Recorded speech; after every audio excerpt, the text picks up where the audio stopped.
नमस्कार, मैं हूं मुकेश पचौरी और आप सुन रहे हैं अच्छी खबर.com पर मध्यकालीन संतों की वाणी के खजाने में से चुनिंदा हीरे मोती जो तन की नहीं मन और जीवन की शोभा और सार्थकता बढ़ा देते हैं। आज सुनते हैं संत कबीर की वाणी के अनमोल दोहे। अनमोल इसलिए क्योंकि इनकी दो पंक्तियों में लाइफ मैनेजमेंट के बड़े बड़े सेमिनार सिमटे नजर आते हैं और मजा ये कि इतने सरल हैं कि सीधे दिलो दिमाग में उतर जाते हैं और अगर जिंदगी में इनकी खुशबू आने लगे तो समझिए कि हमने सही राह पकड़ ली है। आज सुनते हैं कबीर को। बुरा जो देखन में चला बुरा न मिलिया कोई, जो दिल खोजा आपना मुझसे बुरा न कोई। जब मैं संसार में बुराई खोजने चला तो मुझे कोई भी बुरा नहीं मिला। जब मैंने अपने मन में झांक कर देखा तो पाया मुझसे बुरा तो कोई है ही नहीं। दरअसल होता अक्सर यही है कि हम दूसरों में झांकते रहते हैं, दूसरों को आंकते रहते हैं और इस चक्कर में आत्मावलोकन इंट्रोस्पेक्शन हो ही नहीं पाता। अपनी गिरवान में झांक ही नहीं सकते और दूसरों से लेना देना कम है, खुद से लेना देना ज्यादा है। और जैसे ही हम अंतर्मुखी होते हैं, अपनी तरफ मुड़ते हैं, खुद को देखना सुनना शुरू करते हैं तो हम संवरते चले जाते हैं। और जब दूसरों पर केंद्रित रहते हैं, दूसरों की कमियां, दूसरों की खामियां, खूबियां देखते जाते हैं तो अक्सर हम बिखरते चले जाते हैं। हमें तय करना होगा कि हमें बिखरना है कि निखरना है। और जब आप खुद में बुराई खोजने लगते हैं, महसूस करने लगते हैं, एक्सेप्ट करने लगते हैं, तब आपकी जिंदगी एक अलग राह पर निकल चलती है। पोथी पढ़ पढ़ जगमुआ पंडित भया न कोई, ढाई आखर प्रेम का पढ़े सुपंडित हुए। अर्थात बड़ी बड़ी पुस्तकें पढ़कर संसार में कितने लोग जा चुके हैं, मृत्यु के द्वार पर पहुंच गए हैं, पर उन्हें ज्ञान छू नहीं पाया। कबीर मानते हैं कि यदि कोई प्रेम या प्यार केवल ये ढाई अक्षर ही अच्छी तरह से पढ़ ले, अर्थात प्यार का वास्तविक रूप पहचान ले, तो वही सच्चा ज्ञानी होगा। और वो सच्चा ज्ञान तभी आता है जब हम इस एहसास के साथ जी पाते हैं कि जर्रे जर्रे में उसी का नूर है। हम फर्क नहीं करते, हम फासले नहीं करते, हम मंदिर नहीं जाते, मस्जिद नहीं जाते, जो सामने दिखता है उसमें उसी का नूर देखते हैं। और जब प्रेम करुणा ऐसी व्यापक फैलती है तभी वो समझ। दरअसल गहरे तौर पर सारे शास्त्र, सारे वेद, पुराण, ऋचाएं सब गहरे में यही कह रही हैं, लेकिन उन्हें पढ़ने का मतलब नहीं है, उन्हें आत्मसात करने का मतलब है। लेकिन हम पढ़ तो लेते हैं, रट तो लेते हैं, गले में चीजें आ तो जाती हैं, न दिल तक जाती न दिमाग तक जाती, और हम उन्हीं की उल्टियां करते रहते हैं। माया मुई न मन मुआ, मरी मरी गया शरीर, आशा तृष्णा नामुई, यों कह गए कबीर। न जाने कितने जन्म, न जाने कितने रंग रूप, न जाने कितनी भाषाएं, न जाने कितने अंदाज, कभी पक्षी, कभी स्त्री, कभी पुरुष, कभी बेटा, कभी बाप, न जाने क्या का कहां कहां। लेकिन शरीर तो मरता रहा बार बार, मन नहीं मरा, माया नहीं मरा, उम्मीद खत्म नहीं हुई, तृष्णा प्यास ललक तड़प खत्म नहीं हुई। जिसके लिए तड़प होनी थी वहां तड़प ना हुई, जिसके लिए ना होनी थी वो होती गई। और वो प्यास जो कभी बुझती रही, जो कभी बुझती नहीं, हम उसके पीछे भागते रहे। और जहां तृप्ति मिलती है, अपने अंदर वो कुंड है, हम उसको भूल गए। दुख में सुमिरन सब करें, सुख में करे ना कोई, जो सुख में सुमिरन करे तो दुख काहे को हुए। अक्सर लोग जब मुश्किल आते हैं तभी ऊपर वाले को याद करते हैं, लेकिन जब सुख चैन में भी याद करेंगे तब दुख की नौबत ही नहीं आती। दरअसल जब हम सुख में याद करना शुरू कर देते हैं लेकिन सुख में गुमान आ जाते हैं, गुरूर आ जाता है, गलतफहमियां पैदा हो जाती, हमें लगता है जो कुछ कर रहे हम ही कर रहे हैं। हम उस शक्ति को जो हमारे अंदर विद्यमान है भूल जाते हैं। नतीजा वो याद आती है जब हम टूटने लगते हैं, जब छूटने लगते हैं, जब लगता है कि ये कराए कितने प्रयासों के बावजूद कुछ नहीं होता। लेकिन तब भगवान के पास, ऊपर वाले के पास भागना, उससे दुआएं करना। और कमाल ये है, कबीर इन 2 पंक्तियों में सारी बात को कह देते हैं कि दुख में सुमिरन सब करें, मुश्किल में तो सब याद करते हैं, सुख में करे ना कोई, लेकिन जब चैन से हैं हम धन्यवाद कब देते हैं, हम अहोभाव कब रखते हैं। जो सुख में सुमिरन करे और जो खुशी में हमेशा उसको याद रखता है, दुख में हमेशा उसको याद रखता है, वो दुख में पहुंचता ही नहीं है। वो जानता है कि सब कुछ वहीं से आ रहा है और दुख और सुख मन के भाव हैं। साईं इतना दीजिए जामे कुटुंब समाए, मैं भी भूखा ना रहूं साधु न भूखा जाए। कबीर ये कह रहे हैं कि हे ईश्वर, मुझे इतना दो जिससे मेरा गुजारा चल जाए। दरअसल मुझे चाहिए इतना, लेकिन मैं न जाने किस किस की सोच लेता हूँ। मैं जमाने की सोच लेता हूँ, मैं पीढ़ियों की सोच लेता हूँ। मैं अभी हूँ और 8वीं पीढ़ी की चिंता कर रहा हूँ, जैसे आगे वाली 7 पीढ़ियां सब निकम्मी पैदा होंगी। नतीजा बहुत सारे रोग, बहुत सारी तकलीफें, और ये तकलीफें किसी और की दी हुई नहीं है, हमारी अपनी चुनी हुई हैं। लेकिन जैसे ही हम अपनी तृष्णा को समेट लेते हैं, जैसे ही हम अपनी जरूरतों को कम कर देते हैं, जो जरूरत है कम नहीं करना है, दरअसल जो नीड है उसके लिए कोई दिक्कत नहीं है, जो ग्रीड है उसके लिए दिक्कत है। ये पूरी कायनात पर, पूरे विश्व में जो हमें चाहिए कितना चाहिए, लेकिन हम खाते कम हैं, बर्बाद ज्यादा करते हैं। कभी अंदर छुपा कर रख लेते हैं, कभी हम फैला देते हैं। और कहते भी है ना कि बहुत सारे लोग भूख से कम मरते हैं, कब्ज से ज्यादा मरते हैं, जरूरत से ज्यादा खा जाते हैं, जिसकी ललक भी नहीं, जरूरत भी नहीं खाने को, वो भी खा जाते हैं। एक विज्ञापन देखा और खा लिया, पेट ने कहा नहीं, शरीर ने कहा नहीं, मन की सुनी, मन की कही, मन की करी, और मुश्किलें बढ़ती गईं। काल करे सो आज कर, आज करे सो अब, पल में परलय होएगी, बहुर करे को कब। अक्सर हम समय को यूं ही गवा देते हैं, और जब समय हाथ से चूक जाता है, आखिरी घड़ी आती तो हमें लगता है हम पछताते हैं, हाथ मलते रह जाते हैं। आज का काल कल का परसों पर टालते हैं। आज की तारीख में कहा जाता है प्रोक्रेस्टिनेशन, टाल मटोली एक बीमारी है। हम हमेशा एक दिन से 2 दिन, 2 दिन से आज से कल, कल से परसों टालते रहते हैं, लेकिन ये बीमारी हमें ही मारती है, किसी और को नहीं। समय को मारती है और हमारी सारी संभावनाओं को खत्म करती है। उसके बाद फिर कब करेगा पता नहीं, तू कब चला जाए।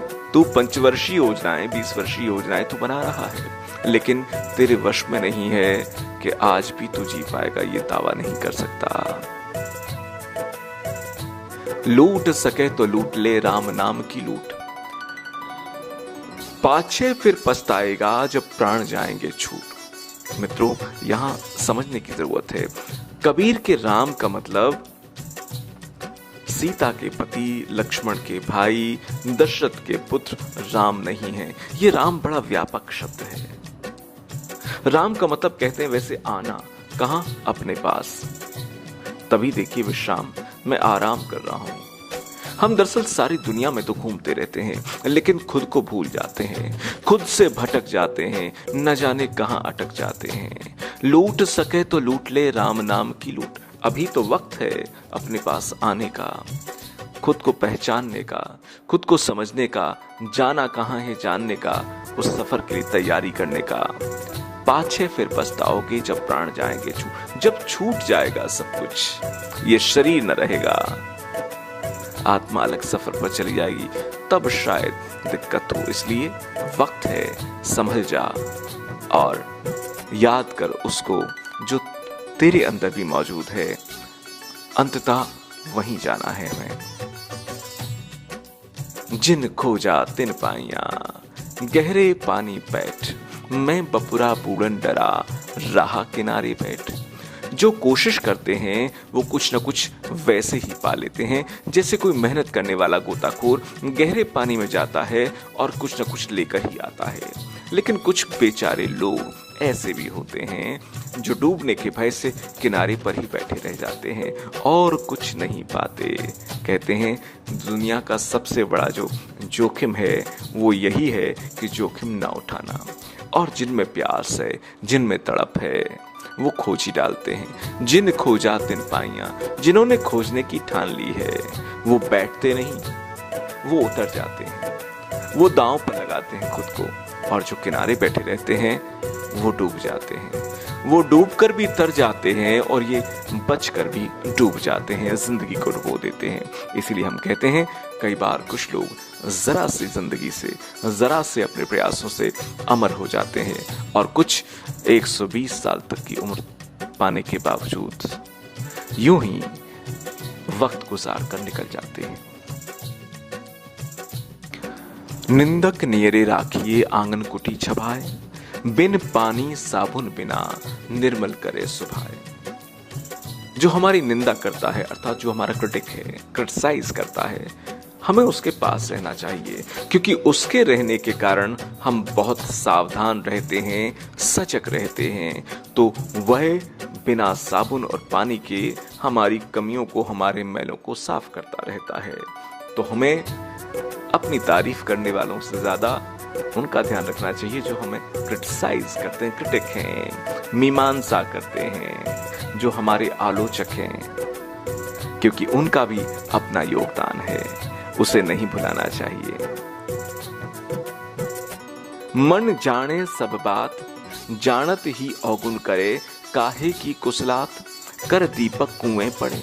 मन सब बातों को जानता है, जानता हुआ भी अवगुणों में फंस जाता है। जो दीपक हाथ में पकड़े हुए भी कुएं में गिर पड़े, उसके बारे में क्या करेंगे, उसकी कुशलता का कैसे ख्याल रखा जाएगा। मन का दिया हमारे हाथ में है, ज्ञान का दिया हमारे हाथ में है, लेकिन हम उसको लेने के बावजूद, कई बार जानने के बावजूद हम गलत राहों पर चल पड़ते हैं, गलत कर्मों से जुड़ जाते हैं।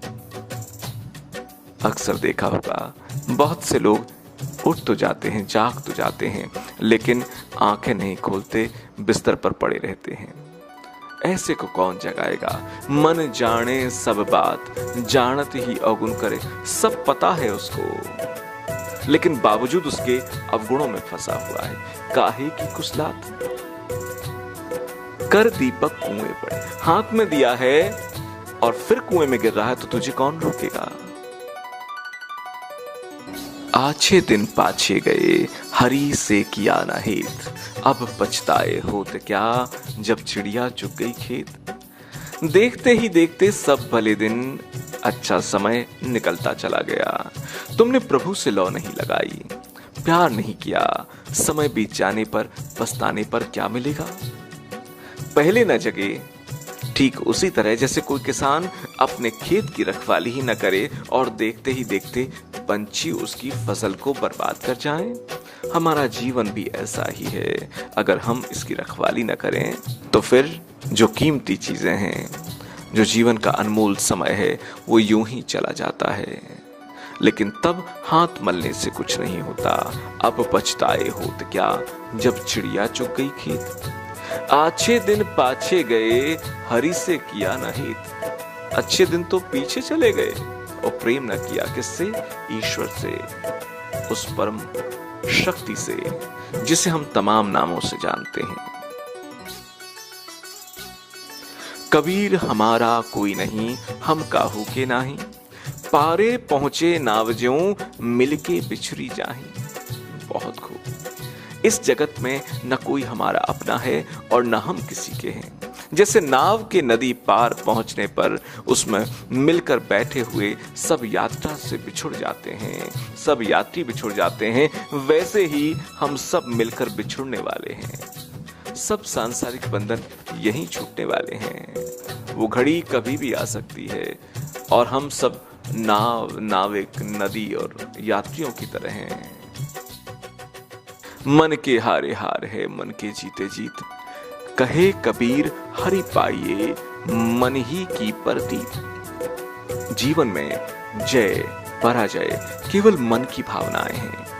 यदि मनुष्य मन में हार गया, निराश हो गया, तो पराजय है, और यदि उसने मन को जीत लिया तो वो विजेता है।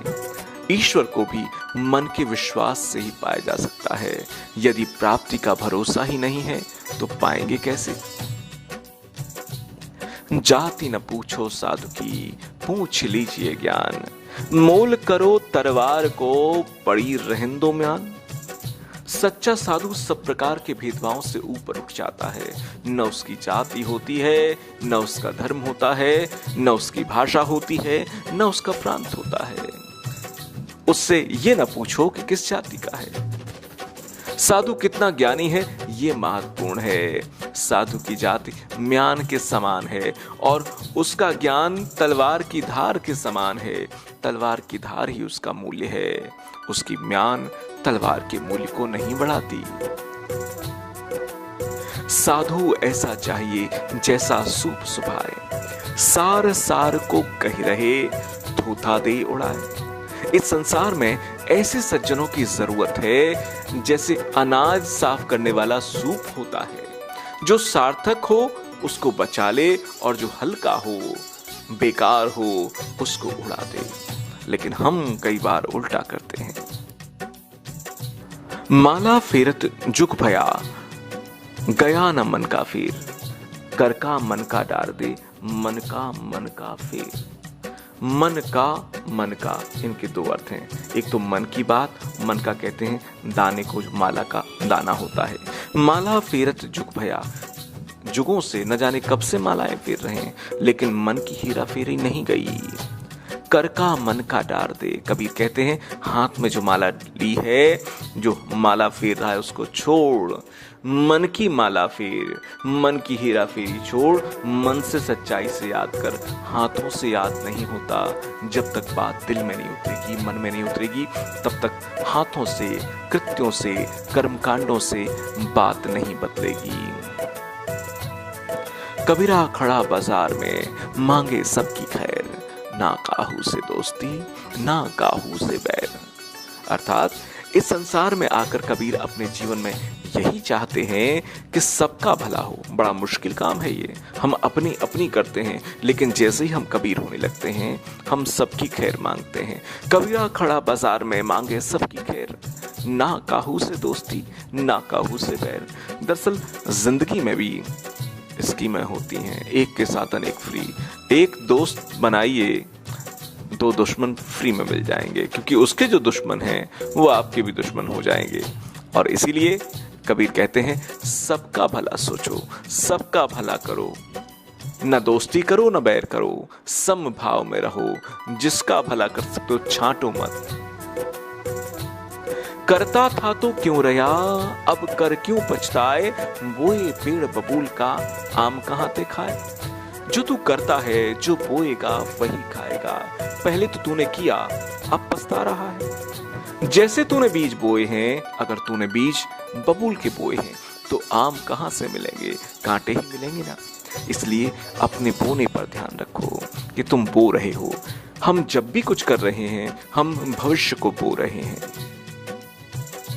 जब मैं था तब हरि नहीं, अब हरि है मैं नाही। प्रेम गली अति साकरी, जामे दुई न समाई। मैं भी हूं और हरि भी हो, ये नहीं हो सकता है।